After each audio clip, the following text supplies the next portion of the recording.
You know that feeling you get when you hear a song and it suddenly ignites a memory from when you were young? All the senses ensuing at once, and suddenly you're reliving that moment again. I have that same experience with a particular game, and in this video, I'll tell you why. If you're new to the channel, hey, my name's Michael. I changed my lifestyle in 2023 and now live a simpler life in order to better my mental health. I write, create music, and make short films. If you're into that sort of thing, please subscribe and join me on this journey. Hey, look what we got here. Holy crap. Holy crap.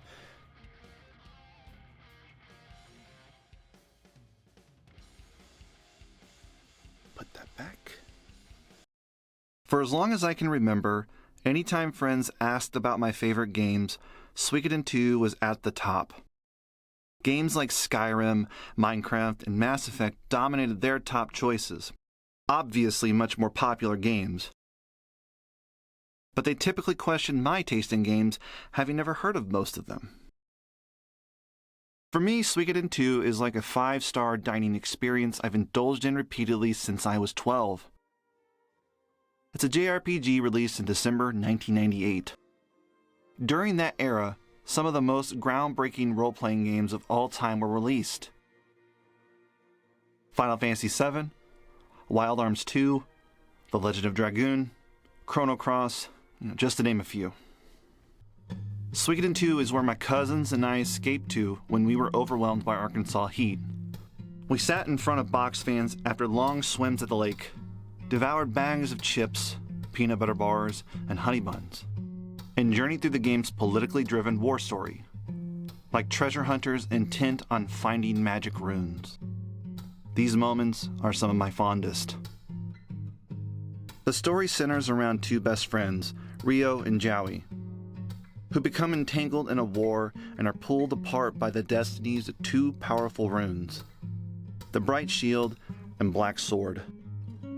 Of the two, Jowie chooses the dark magic, which foreshadows how the story will eventually put him and his best friend at odds in the growing conflict.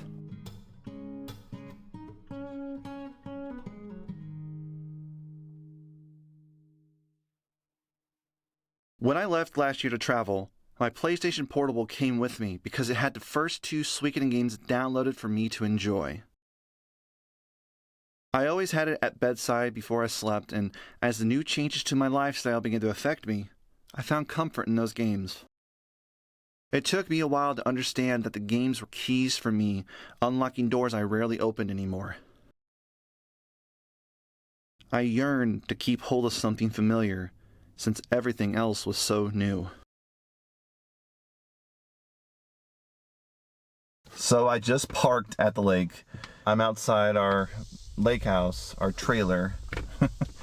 This is where I played Suikoden 2 for the first time, in the living room of this trailer.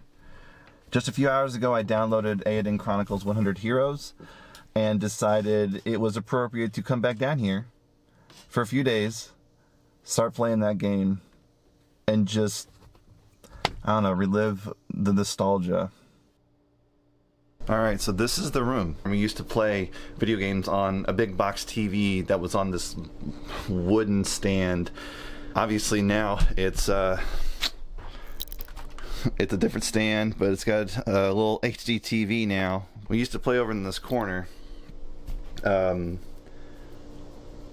1 games, whatever. I mean, I played so many games down here over the years, and I'm still doing it. I mean, I've got my laptop set up right now to play Xbox Live games or even Steam games. I'm the only one down here, and it's just a peaceful time. This place holds a lot of memories as a kid, as a teenager, and it's just nice coming back down here to play Eiyuden Chronicles. It might be weird for some people, like, I don't get why you have to go to a certain place, but I don't know. It just feels right. For days, I explored every nook and cranny in Eiyuden Chronicle 100 Heroes, hoping to discover all the secrets and recruitable characters as soon as I could. The entirety of the game can be finished within 40 to 60 hours, but that depends on how many characters you recruit and how many of the side quests you do.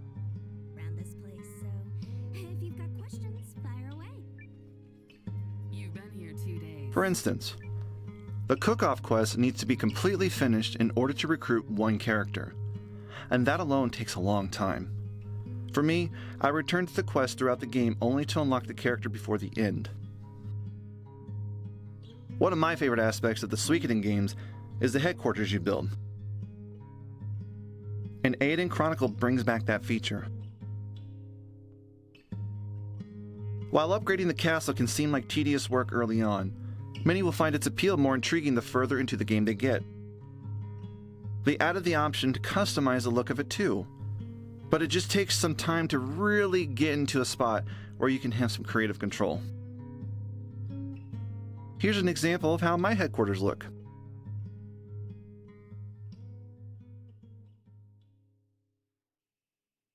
I remember notebooks full of original character lists inspired by the game. Ones I made myself with unique names and backstories. Ones that I would recruit on my own journey through fictional fantasy worlds I created. It was essentially my own version of the Suikoden's Tablet of Stars, the characters called the Stars of Destiny. Just like the 108 characters you can recruit in the game, I had many friends coming from various points in their journeys to help me on my way. They supported me through tough times. They inspired and motivated me. And to this day, I'm still completing countless quests snatched from an imaginary quest board. That's life anyway, right? Just a never-ending series of main and side quests to complete.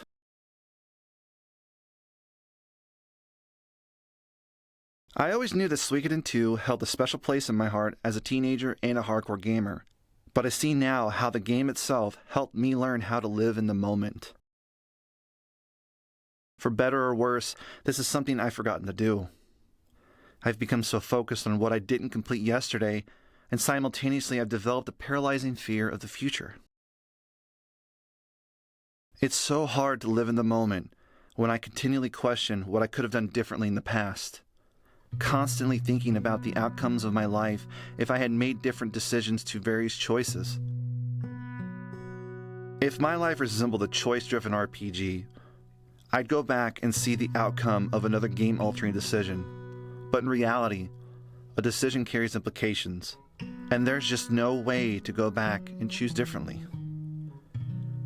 While I feel nostalgic about returning to fond memories at the lake, it only reminds me to continue living in the present I'm in.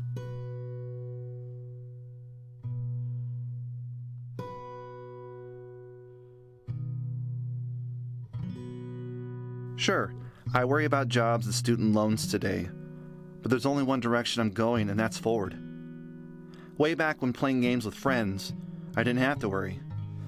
As a kid, I've constantly lived in the moment. I acted out my own imagination and loved it. But goddamn if it didn't hit me hard when I realized, at 35, that the nostalgia I felt wasn't just about the game.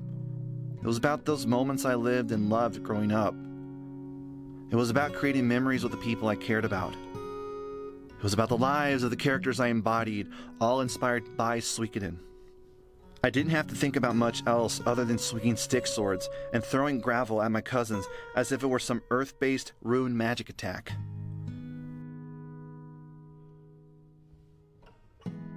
I'll forever be grateful to my cousins for introducing me to the game. They gifted me with a story that, years later, would send me through the entire series as they were released. But Suikoden 2 conjured a return to those happy moments I had become so separated from the older I got. It would be the magic that brought back long-forgotten emotions, and be a constant reminder to continue being present now and always looking forward to the future, no matter how many obstacles stood in my way. I guess you could say that, in classic Suikoden fashion, I have my own magic rune. The Rune of Nostalgia.